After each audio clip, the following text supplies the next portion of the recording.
What's going on, guys? Welcome back. I'm usually behind the camera. This is my setup right here. This is what I see in the background. A nice mirror right there of the fan. Thank God you guys can't see that because it's a fan and it might give you guys a headache. Anyway, I'm going to be talking about a subject that I kind of figured out from a person who commented in the comments below, who did comment. Actually, I replied to him because he figured out the 62 customs. He figured out that there were 62 customs right behind you. Right here, there's 62 customs, and you count out all of them. If you guys want to, you can double it. I'm saying there's 62, but of course, that's not even as many there are. That's might be half of them, because I still got some back there, and some are scattered around here. I will make Lego Marvel collection soon, but of course, it brought up a topic that he complimented me of being really cool at customs, which I thanked him. So yeah, of course, let's talk about that. So, how to make a custom character. Custom character is usually, if you don't know what a custom character is and you kind of been living under a rock or you don't know what it is, it's a character that Lego or someone else has not created. A knockoff is a character that uses the brand of Lego and basically use the parts of Lego and makes it cheaper and kind of not official. So like Spider-Man, if you see Spider-Man right here, he is official. He is official figure that you can buy in stores. But if you have Medusa right here, if you have Medusa, you can't buy her because she doesn't exist. It's a custom that you make of your own imagination and your own ideas. So how do I make my customs? Well, what do I do first is I look up the comic book character that I'm trying to make. So Shang-Chi, you look up the Shang-Chi character that you're trying to make. So yeah, that's the character I'm trying to make. And you're trying to put that in a minifigure form from kind of scratch. So yeah, I basically look up the character and kind of, you kind of look up the character of what you're trying to make. You look up the parts to make them. So, of course, Shang-Chi has yellow boots. So you look up red legs, Lego red legs with yellow boots, or white legs with black boots, any of those. Sometimes they come up like this. They're flash legs. They come up. But sometimes, I thought it was going to fall, sometimes it doesn't. So you just use the color that is base. So you get rid of the boots. So if they're white legs with black boots and white legs and black boots don't exist, you use white legs with printing or black printing on it or something. You kind of have to use your own imagination, and it might not be accurate sometimes. That's okay though, because it's fine, but yeah. Or if you're really stuck and you don't know how to start the figure, you can always look up inspiration. Like Lego, some people online create customs, like printed official Lego parts that are printed on customs, printed. So Barb from the Lego Stranger Things I did, some other characters too, Shang-Chi. So I looked them up. Here, you look up this and you try to find inspiration. There's a red torso with a little bit of black printing with yellow van braces and red and yellow boots. That's kind of how you start. And you can use the hair piece if it's not a custom-made piece. You can use that because this hairpiece actually exists, but I don't use it on mine because I don't think it works out that good. So yeah, it kind of works on there, but if you're really stuck on it, you'd always look up a tutorial on YouTube or something to always make them if you're really stuck. But usually I find inspiration off there. Now, after you're done with that, you made the whole figure, you think it's cool, you're great, you're satisfied, it's awesome, it looks awesome. You show your parents, or you show your mom, or anyone. You show some people on Instagram. Who knows? I don't know who you show. Or maybe you just show yourself. Which is cool. Anyway, of course you can show, or of course have this in your own collection. Be like, hey, look at this. I created this, which now I can put on with my Mandarin custom that I made over there. Which is pretty cool. I actually did make a Mandarin custom. It's right here. Side note, but yeah. Anyway, but yeah, that's kind of how you start. So you start with that. But if you're really I know that little detail or that big detail that can really make an impact, that's where paint or Sharpie comes in. Sharpie is used if you don't have paint.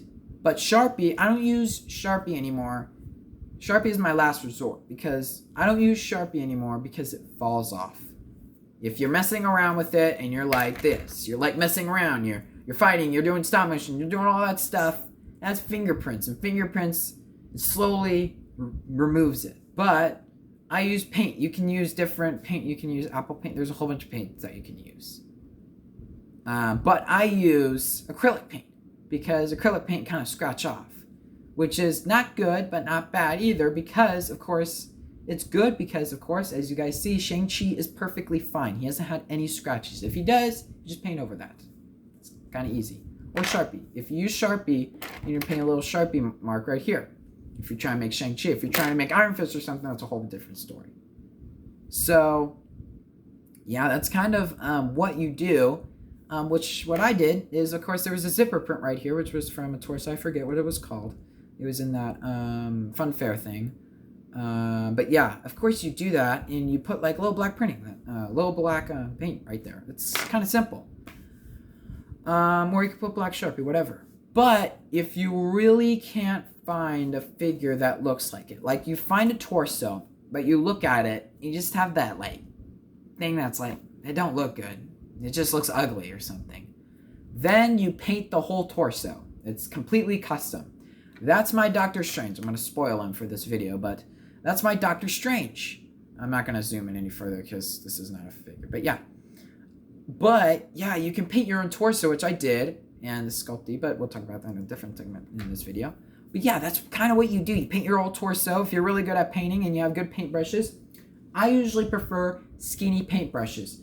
Don't use fat paintbrushes like this, because if you use this and you're trying to paint little details, like for Venom, like little white lines for Venom from like the Venom movie or something, it's not going to turn out good because there'll be fat globs, and you would need to like, I don't know, like cut the hairs off or you can go online and buy a skinny, I forget what I did with it. Oh yeah, here it is. You can buy yourself one of these paintbrushes, which have a tiny little hair at the top, which you can use by kind of dipping it in there and painting like that. So yeah, you have to have different paintbrushes. You have to have a tray. That's in a different video. I might do that. Or might just leave it alone. But yeah, that's kind of what you do. You paint the torso, and after you paint it, or you Sharpie it, whatever one, I suggest paint when you're on a darker color and you're trying. So if I want to take a black torso and put yellow streak in it to make the Revival character, whatever, Revive, I forget his name, but it was from the Flash season 3. It was like that Flashpoint bad guy. If you want to put a black torso with a yellow lightning bolt down it and you use Sharpie, ain't gonna pop out that good. So that's why Sharpie is kind of good in some places and kind of bad because don't have white Sharpie. White Sharpie doesn't. You have to use whiteout. So that's kind of crispier paint. It's like paint, but it kind of gets on your fingers and just I don't like whiteout that much. I used to use it, but it's all gloopy and stuff. It's kind of like I don't like it, but that's kind of what you do. So you use paint. I suggest paint. If you have Sharpies, use Sharpies. But yeah, usually skinny Sharpies. Skinny Sharpies are also cool too. Anything that is skinny that you can use is good. If it's fat and big, like a regular Sharpie. Like if I get a regular Sharpie, like this. This won't work if you're trying to make a little red line for like, I don't know, or a black line for creases or something. But if you're trying to get a skinny one, like this one, this red one, as you guys can see, it's a skinny Sharpie. So you can kind of like make skinny details and stuff. We're gonna get a fat and skinny one, which is a black Sharpie that I have somewhere around here, right here. You can get a skinny and black one. So you have a black Sharpie, a fat one on this side. I think it only exists for black Sharpie, or you have a little tiny skinny one, which is drying out. So I gotta throw this away. But yeah, you can do that. But yeah, that's kind of how you make customs. It's pretty simple. And after you do that, you go to sculpting. Sculpting, I hate sculpting. I hate it, but it's the most creative thing about Lego. Sculpting is horrible. Why? Because there's so many things that you have to do. You have to mix the two colors together. It's kind of simple. Actually, I'll do that in a different video.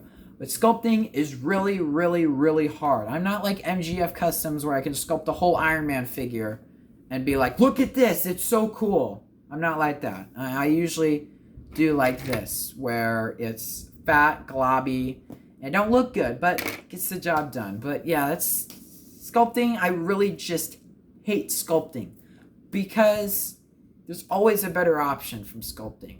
But if you're making tiny stuff like little tiny like the Doctor Strange, like the Eye of Agamotto, if you're making that, this little circle, it's very simple and easy. But if you're making a really hard custom like Carnage, and you're sculpting every little thing in Carnage and making him completely sculpted head and everything, and you're beginner, I suggest no. Don't do big giant sculpt. Do like tiny stuff. Like what I did with Zero the dog. Not that kind of bad, but like I did with Zero the dog, where you do tiny things, and you always perfect it, because Sculpey dries. What you do is you take two colors, like whites, and you take gray. Take white and gray. You take white and gray, and you mix them together. After you mix them together, you create, you take gray right here. It's stuck to the table, but it doesn't actually. But yeah, these don't dry out of air, by the way. Like white and gray don't dry out of air. They only dry when they're together. They turn into, what do they turn into? I forget what they turn into. Yeah, they don't turn out to be, oh wow, there's a huge hole, no wonder. I gotta fix this bag, there's a huge hole in here. But yeah, they turn into a big, giant, sculpty, just a big, giant gray ball. It's kind of what they turn out to be like. And also, don't waste your sculpty. I've done that before. Like, I wanted to make Scarlet Witch headdress, right? Her helmet. I used way too much, and then what do you do with it? You don't know what to do with it. So you just let it sit there, and it's slowly crisp, and you kind of don't do anything with it. So sculpty, I suggest as a last resort if you're really wanting to make it good. But if it's like this, like an Eye of Agamotto, like a little tiny circle that you put on there and just put it on there. That's easy. So yeah, that's kind of how I make my customs. It's kind of easy. Shout out to Legend Bricks for counting the figures. But yeah, that's kind of how I make my customs. Not a really hard process. Also, I have a very funny thing. I don't know how I memorize where all these heads are from. It's kind of weird. Like, some other people have to write it down. I don't have to. Also, I never am on a script. I never use a script at all in any of my videos. I go off the top of my brain. So I have a whole bunch of outtakes sometimes. So yeah, that is kind of how I make customs. But the final resort that I almost forgot are knockoffs. Oh boy. All of us want official characters sometimes, like Bombastic Bagman, or Mr. Fantastic, or Jean Grey, or a better Cyclops. What do? You go to eBay, or you go to printed characters like Barb from Stranger Things. That's kind of the only expensive one I bought. Reason why I go for $4 or $5 ones is because they're cheap. Okay, they're cheap. All right, they might suck cheap, but sometimes you're kind of going with the deal, because look at Wolverine. He doesn't look like garbage. I would think that knockoffs would have scratches, big ball like things, maybe for a cent, but they always turn out good. Like, my favorite character that I have in my collection is Silver Surfer. He's my favorite because he's so shiny, and I like shiny Legos. I want Mr. Gold really bad. But yeah, he's a shiny Lego. I love him. So knockoffs is kind of your last resort. I suggest buying knockoffs sometimes. Like, if you're trying to make Wolverine from scratch, don't try it, okay? It's hard. Okay, it's hard. But yeah, that's kind of it for today's video. Hopefully you guys like it. 2 videos in one day. That's pretty cool. But yeah, hopefully you guys like today's video. Tell me if I should do more face things like this. Maybe I will in the future. Maybe I'll private this video in the future because there are weirdos on YouTube. But anyway, hopefully you guys liked today's video. Please comment, subscribe, and the notification bell. Tell me in the comments below what was your favorite tip or anything that I told you guys about. Or what figure, tell me in the comments below, what figure should I make? And I'll tell you if I made it or not, or I'll consider it, because I'm kind of running out of ideas, guys. I'm kind of really running out of ideas. So tell me in the tell me in the comments below custom that I should make, or just say Curt Connors. And I've already made a Curt Connors, but like, egghead or something. I don't know. I haven't made egghead, so maybe you guys can say that. But yeah. Anyway, peace out. I'll see you guys later. Peace out and bye.